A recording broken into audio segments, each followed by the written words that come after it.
কলকাতা গরিব রাজ্য হলো কিভাবে, বিস্তারিত জানবো এই ভিডিওতে। কলকাতা ভারতের পশ্চিমবঙ্গ রাজ্যের রাজধানী, সর্ববৃহৎ শহর ও প্রধান বন্দর হিসাবে বিরাজমান। এটি 1911 সালের ডিসেম্বর মাস পর্যন্ত ব্রিটিশ ভারতের রাজধানী ছিল। পরবর্তীকালে এটা অবিভক্ত বাংলা প্রদেশের রাজধানী হয়।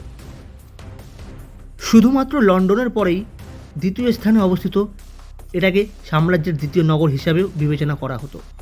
এর নিজস্ব মার্জিত ঔপনিবেশিক স্থাপত্যের জন্য কলকাতাকে প্রসাদ নগরীও বলা হতো। বঙ্গোপসাগর থেকে প্রায় 138 কিলোমিটার উত্তর দিকে হুগলি নদীর বাম তীরে অবস্থিত। এটি অন্য 3 দিক থেকে উত্তর 24 পরগনা জেলা এবং দক্ষিণ 24 পরগনা জেলার দ্বারা বেষ্টিত। সেই সময় কলকাতা বিভিন্ন শিল্পের জন্য পরিচিত, বিশেষ করে তার বস্ত্রশিল্প, পাট শিল্প এবং অন্যান্য কারুশিল্প।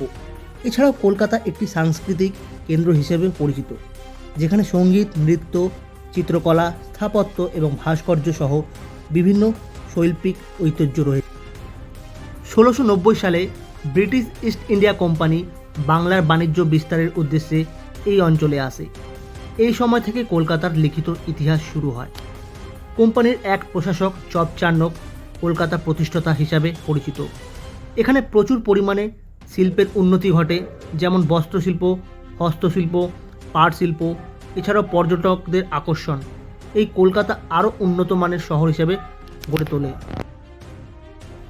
আরও অন্যান্য শিল্প যেমন খনিজ, সিমেন্ট, ওষুধ, খাদ্য প্রক্রিয়াকরণ, কৃষি, ইলেকট্রনিক্স ইত্যাদি শিল্পেরও বিকাশ ঘটেছিল।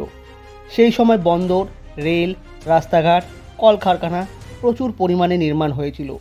তার ফলে এখানে কর্মের চাহিদাও বৃদ্ধি পায়। অনেকে বিভিন্ন রাজ্য থেকে এসে কলকাতায় বসতি স্থাপন গড়ে তোলে। কিন্তু এখন কলকাতায় বেকারত্ব বেড়ে চলেছে। বড় বড় শিল্প নেই বললেই চলে। এর কিছু কিছু কারণ আছে। তার প্রধান কারণ হলো এখানকার রাজনীতি। কলকাতার বিভিন্ন ধরনের রাজনৈতিক দল এসেছিলেন, যেমন ভারতীয় জাতীয় কংগ্রেস, বামফ্রন্ট বা সিপিআইএম। একসময় অনেকে বিদেশি কোম্পানি কলকাতায় ব্যবসা করতে এসেছিলেন, কিন্তু জ্যোতি বসু বিদেশি কোম্পানিদের কলকাতায় আসতে দেননি। জানেন কেন আসতে দেননি?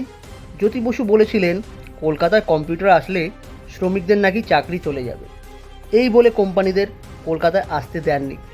সেই কোম্পানি ব্যাঙ্গালোরে চলে গেলেন আর সেখানে এখন আইটি সেক্টর তৈরি করলেন। তেমন এখানে টাটাও এসেছিলেন, কিন্তু টাটা কোম্পানিকেও সরিয়ে দেওয়া হয়েছিল।